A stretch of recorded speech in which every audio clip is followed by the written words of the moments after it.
আসসালামু আলাইকুম সম্মানিত মাছ চাষি ভাই বন্ধুগণ, আপনারা আমাদের ভিডিওর মধ্যে দেখতে পাচ্ছেন 2025 সালের অরিজিনাল দেশি ট্যাংরা মাছের পোনা। আজকে আমি আপনাদের সামনে দেশি ট্যাংরা মাছ সম্পর্কে কিছু কথা বলবো। আশা করি এই কথাগুলো আপনাদের জন্য খুব উপকারে আসবে। সর্বপ্রথম কথা হচ্ছে, আমরা যদি দেশি ট্যাংরা মাছ চাষ করতে চাই সেক্ষেত্রে আমাদের জন্য কী করতে হবে। মাছ চাষি ভাই বন্ধুগণ, আমরা জানি দেশি ট্যাংরা মাছ যে কোনো পুকুরের মধ্যে বা যে কোনো জলাশয়ের মধ্যে যে কোনো প্রতিকূল অবস্থায় বেঁচে থাকতে পারে। কেননা মূলত যে মাছগুলো কিন্তু আপনার সাগর বা নদীর মাছ, তাই এই মাছগুলো কিন্তু যে কোনো জলাশয়ে যে কোনো পরিস্থিতিতে বেঁচে থাকতে পারে। তাই আপনারা কিন্তু এই মাছগুলো অতি সহজেই কিন্তু আপনারা এই মাছগুলোকে চাষ করতে পারবেন।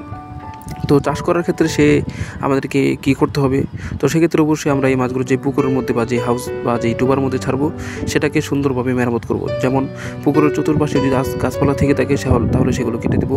আরেকটি বিষয় হচ্ছে যে পুকুরের পানির তলে যদি আপনার কাদার পরিমাণ বেশি থাকে, এক্ষেত্রে কিন্তু এই বিষয়ের প্রতি অবশ্যই লক্ষ্য রাখতে হবে যে কাদার পরিমাণ মিডিয়াম আকারে রাখতে হবে। কেননা এই মাছগুলো যদি পুকুরের মধ্যে বেশি চলাফেরা করে বা বেশি দৌড়াদৌড়ি করতে পারে, এক্ষেত্রে কিন্তু এই মাছগুলো অতি দ্রুত বড় হবে এবং আপনি কিন্তু এই মাছগুলো 2-3 থেকে 3.5 মাসের মধ্যে কিন্তু এই মাছগুলো বাজারজাত করতে পারবেন।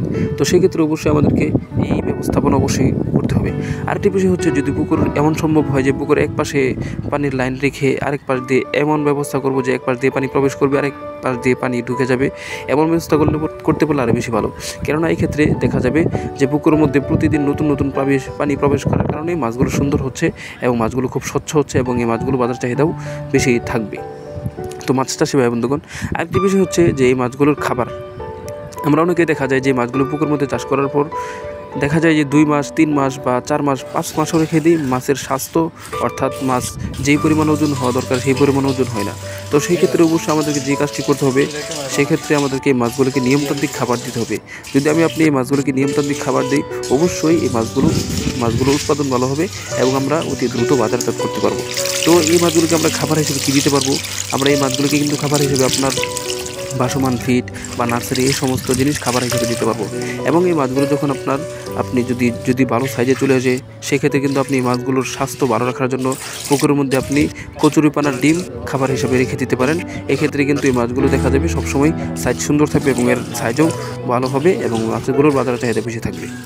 মাছ চাষে ভাই বন্ধুগণ, আরেকটি বিষয় হচ্ছে যে এই মাছগুলো অরিজিনাল অর্থাৎ দেশি ট্যাংরা মাছ চাষ বা দেশি ট্যাংরা মাছ কোনগুলো সেগুলোকে অবশ্যই আমাদেরকে চিনতে হবে।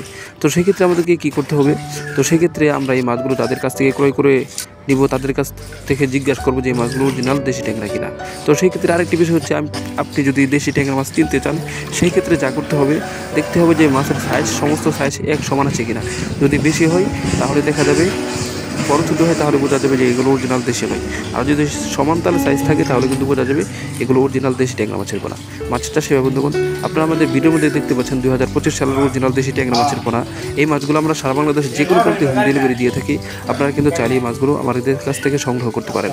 এবং এই মাছ ছাড়াও আমাদের কাছে আরও বিভিন্ন জাতের মাছ রয়েছে চাষের জন্য, আপনারা কিন্তু চাইলে আমাদের কাছ থেকে সংগ্রহ করতে পারেন। মাছ চাষ সম্পর্কে যে কোনো তথ্য পরামর্শ জানতে চাইলে আমাদের হোম স্ক্রিনে দেওয়া নম্বরে যোগাযোগ করতে পারেন। ধন্যবাদ সবাইকে।